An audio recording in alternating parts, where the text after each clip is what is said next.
Eastern PA Weather 30 meteorologist Bobby Marchich here with your outlook for the weekend, March 31st and April 1st, 2018.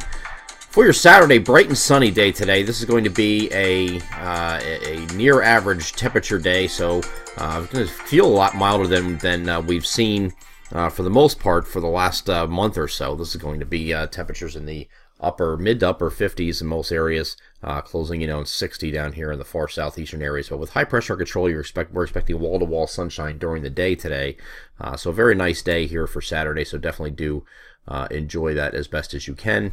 As we go into the overnight hours, we're going to have a cold front that's going to move eastward, and this is going to be a very weak front. I mean, it's going to lose a lot of its moisture moving eastward, so you may have a stray shower associated with this in the far western zones, but I don't think it makes it any farther east than that. So we will see an increase in clouds tonight, mostly cloudy. I wouldn't be surprised to see a stray shower with this, but it'll be light and insignificant. You see it's falling apart here by the time you get to Sunday morning.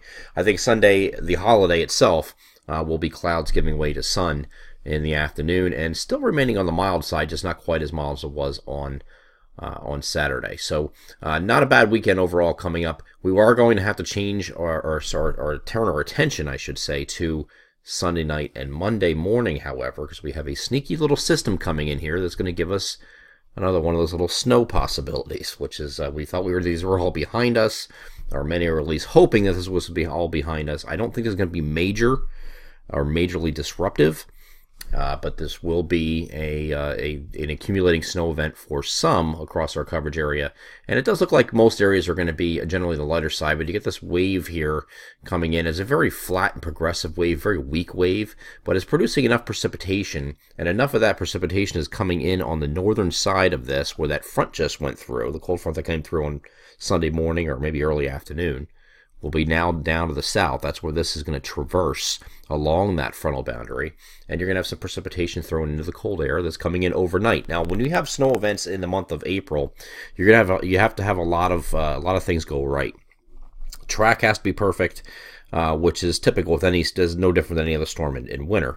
But your cold air supply is limited, and you need these things to start, especially if they're lighter and weaker like this one showing right here.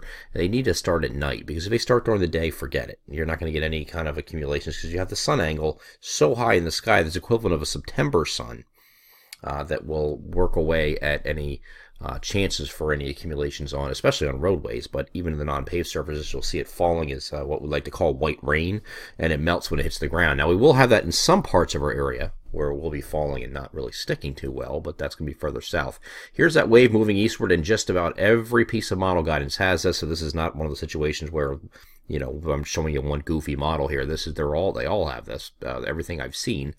And it has this quick wave moving in. Again, this is going to be after midnight Sunday night into very early, I wouldn't say very early, just Monday morning. Okay, you're going to have, those snow showers continuing, and then it's going to quickly move off the coast, so we have clouds giving way to sun in the afternoon here on Monday. Let me take a different vantage point here with a NAM high-res future simulated radar. I'm going to start this off at 2 a.m. Monday. Okay, now here's the 32-degree line way up to the north up here at this point. This is 2 a.m. You're going to get a little bit of some dynamic or evaporational cooling going on here, so that we go from 2 to 5. You can see the snow spreading in here, and there's actually going to be a quick burst with this. It's going to give you the chance for a non-paved, mostly non-paved. I don't expect this to be a roadways issue. Would not be surprised to see some side roads get a little slushy in some spots, but most areas are going to be non-paved surface accumulations. So what are we talking about there? We're talking about grass, trees, cars, things like that. Maybe a few slushy side streets, but that'll be the worst case, I think. You see the 32-degree line moving down to the south here at 5 a.m. as the precipitation is moving in, and by the time we get to 8 o'clock in the morning, the 32-degree line, freezing line, is right about here. Okay, so this is everything north of here. It's sticking everywhere on the non-paved surfaces. Further south, though, in between here and here, I'd say between these two lines, right in here, you might have an issue with it even sticking on the non-paved surfaces for a time.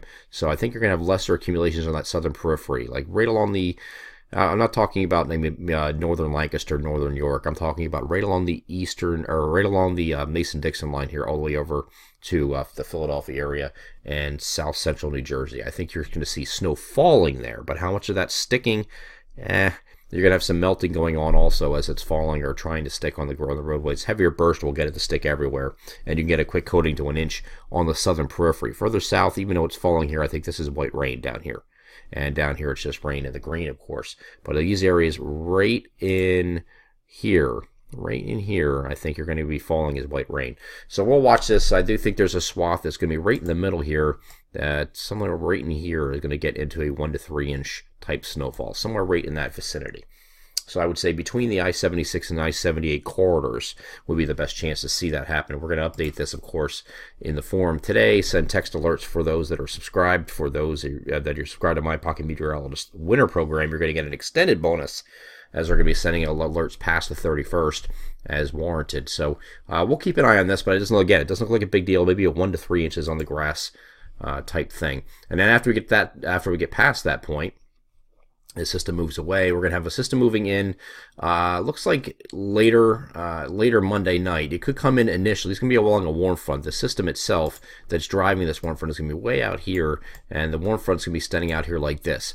Until this warm front pushes through on the leeward side of it, you're going to have an opportunity for a little bit of mixing, maybe a little snow to start briefly, so going over to a mix, and then rain by Tuesday morning. So this is not going to be a prolonged event as far as wintry is concerned. I think once the temperatures go up on Tuesday morning, we go over to rain everywhere. We don't have any issues with any freezing or anything.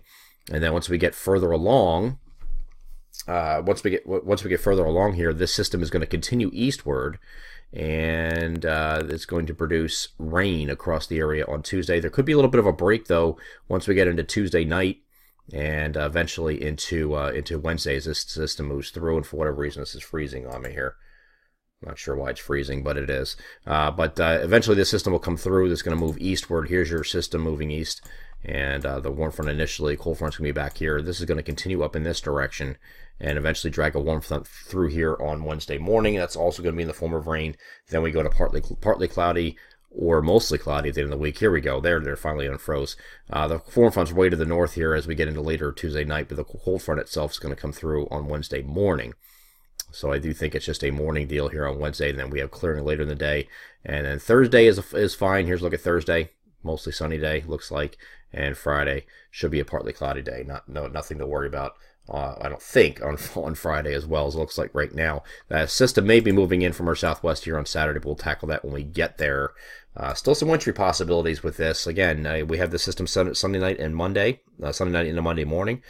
We have to watch for that wintry precip at the onset before that warm front moves through on Tuesday morning, possibly. So early Tuesday morning, meaning after midnight Monday night into Tuesday morning before it changes over to rain. That's number 2. And number 3 will be this one we have to keep an eye on that will come through between the 6th and 8th. Most likely 7th and 8th is looking like right now. But that could, on the northern fringe, could be one of those deals where it gives us a late season snow event also. So we're not done with the snows yet. I think after this one, though, that should be it. I'm Eastern PA with Authority meteorologist Bobby Marchus. That is your outlook for the weekend, March 31st and April 1st, 2018. Have a great Saturday and Sunday.